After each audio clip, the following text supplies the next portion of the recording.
I'm going to talk to you a little bit today about setting up digital assessments in Eduphoria and also in Google Forms. I teach at community high school, and I'm currently teaching anatomy and physiology and physics. And the technology that I typically use are the Chromebooks because the students use the Chromebooks all the time. I do have a desktop computer in which I project things onto my screen in my classroom. I have some Inspire calculators that I use, as well as microscopes and vernier products.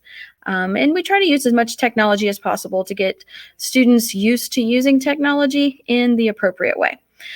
So like I mentioned, we're going to talk about some digital assessments today and creating digital assessments in Eduphoria as well as in Google Forms. And the reason for this is because sometimes we just really run out of time as teachers in grading things. And digital assessments are convenient in that oftentimes if you set them up properly, everything will be graded for you. And if you set them up with a standard or a TEKS, the standards or SEs are already there for you to do your data analysis as well. So let's go ahead and get started. We're going to start with Eduphoria. So logging into Eduphoria, I'm going to go ahead and do this. Oops.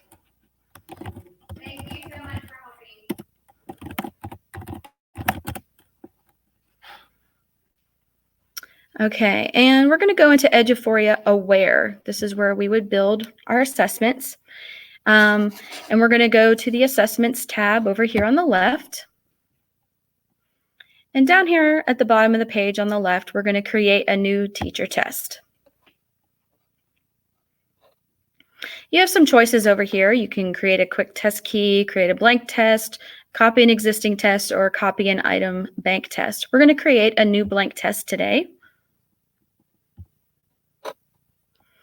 And we're just going to call this, a digital test. And since I teach high school, we're going to call this an 11th grade test. And I'm going to put this in here, because these are the things that I'm familiar with as a physics test. Okay, so once you set it up, you finish here. And then a new window opens up for you to be able to add questions and change some of the settings for the test. Okay, so these are just the different stats for the test itself.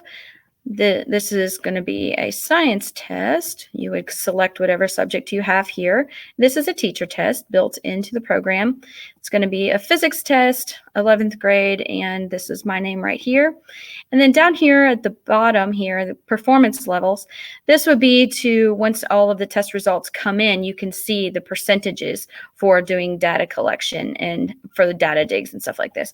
In this box, you can type in your instructions.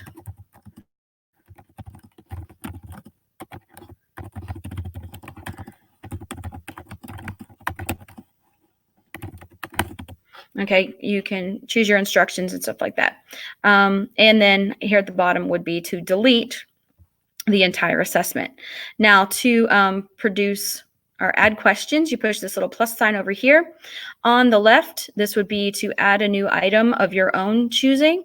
You can use the drop-down menus for the complexity level of it, and you can add standards or primary and secondary standards to the question as well.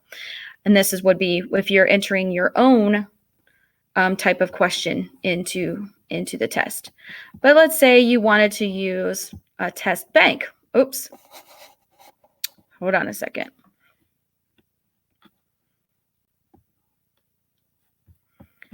Okay, we'll go back to where we started.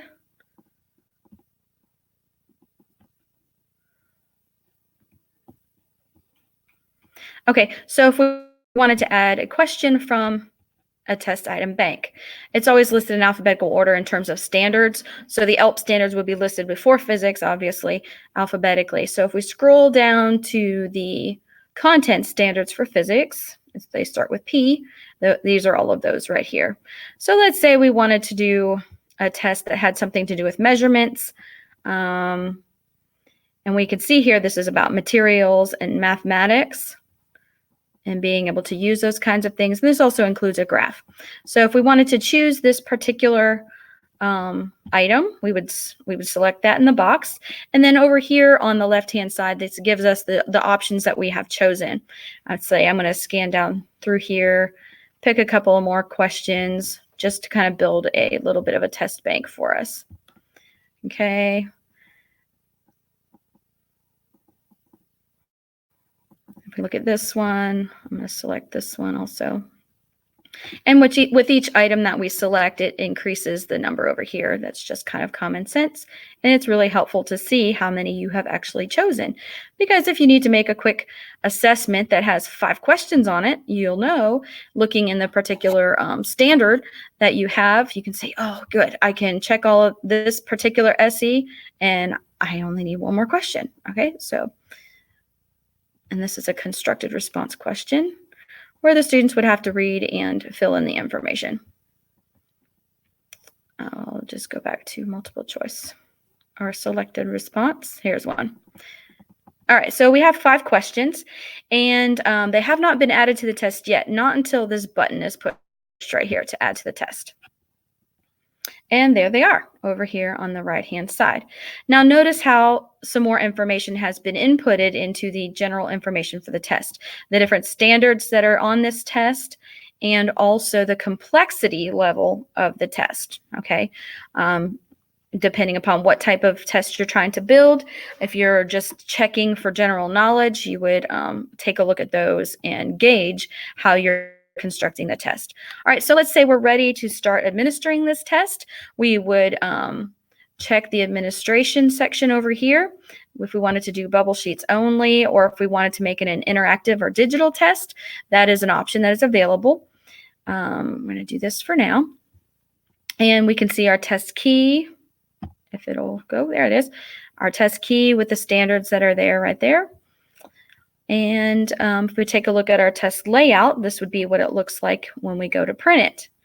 Okay, and this will change depending upon the booklet style that we choose. If we wanted to pick a secondary test, since I've developed this for 11th graders, that would be the breakdown or the layout of the test.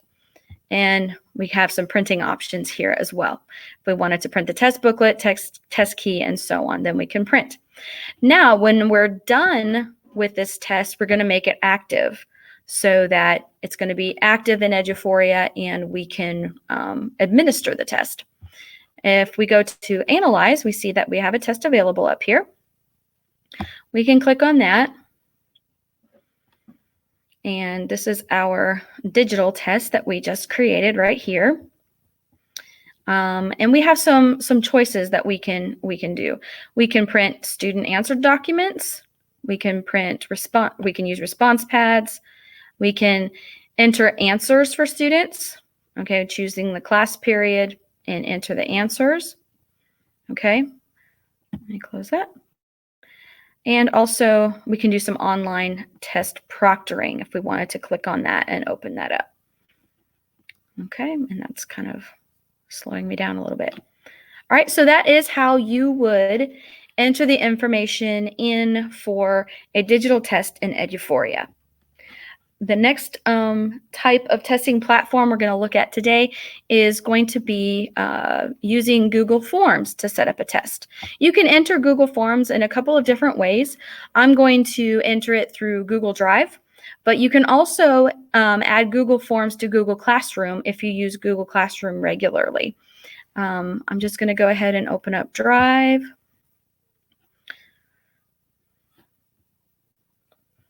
I'm going to create a new form. Okay, it's under More, right there, Google Forms.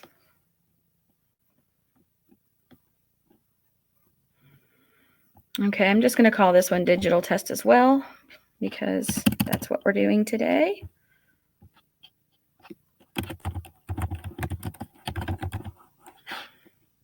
Okay. And if you come over here to the little settings wheel, this gives you the opportunity to set it up as a quiz or a test. So move this little bar over to the right. This makes it a quiz. And then you have these options that you can choose. You can release the grade immediately after submission, or if there are some like short answer questions or something that you want to put into the quiz or the test, you can click on this button to look at it later and then release everything. Okay, so depending upon the complexity of the test or the assessment that you're trying to do, you can change all of these different things. So as each submission occurs, the students can see what they missed, how they missed it, what the correct answers were, and how many points all of everything was. So there's this, and you can also limit to one response if you want to double check to make sure that students are not submitting more than one time. Okay, so if you wanted to save that, and we can go ahead and get started. The first thing you're probably going to want to do is give some description and instructions. Okay, instruct the students on what to do. This is always a nice thing to have for a valid email address. Students often know their email addresses, and you can change that in the settings as well. If you're not interested in collecting email addresses at the time, you don't really need it for a quiz, okay? And that takes that off right there. But one thing that is very helpful in Google Classroom or Google Forms is entering in student, and I like to do it like this. I add the student first name and make that a short answer question, make that a required question. There obviously would be no points assigned for that.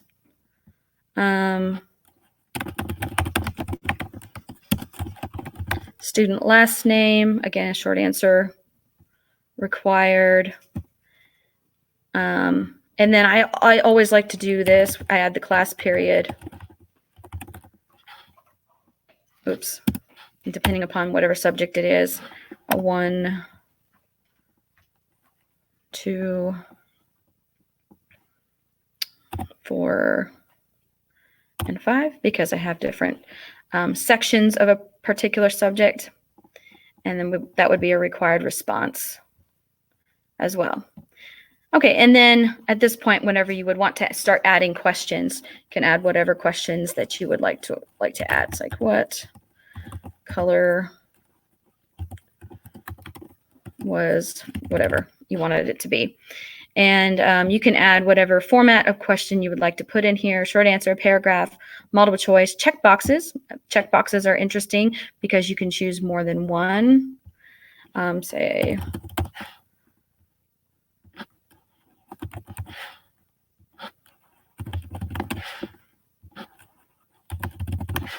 okay. And you can also insert little images into the choices as well if you wanted to make it more of a visual type of assessment. It's really helpful for a lot of students to have that opportunity to be able to see things as well. All right, so we want to make this a required question. And if we wanted to move this to the answer key, say there were 3 correct choices out of this, okay? And then you can set the point value to whatever you wanted it to be. Okay, make that 4 points, and then it would be done. Okay, and you can also add answer feedback for incorrect answers. You can think back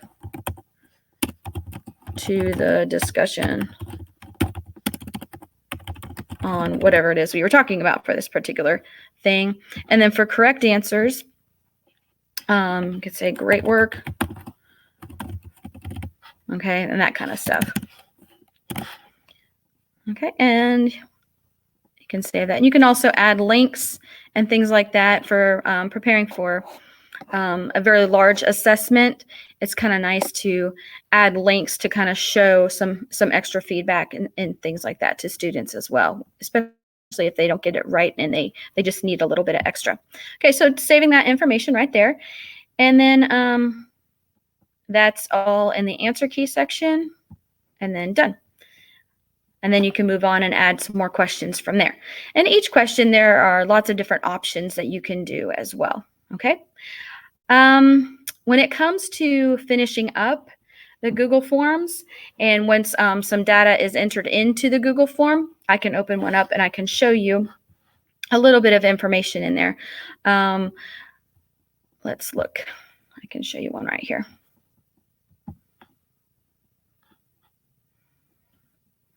Okay, so this was a test that I gave earlier in the school year. We're going to go to the response section. And the way that Google Forms works in responses is you can scroll down and take a look at all of the student responses that are here, and you can see like individualized statistics per question. Okay. And you can also take a look at the responses in a spreadsheet and analyze all of the information together in one particular spreadsheet. Okay.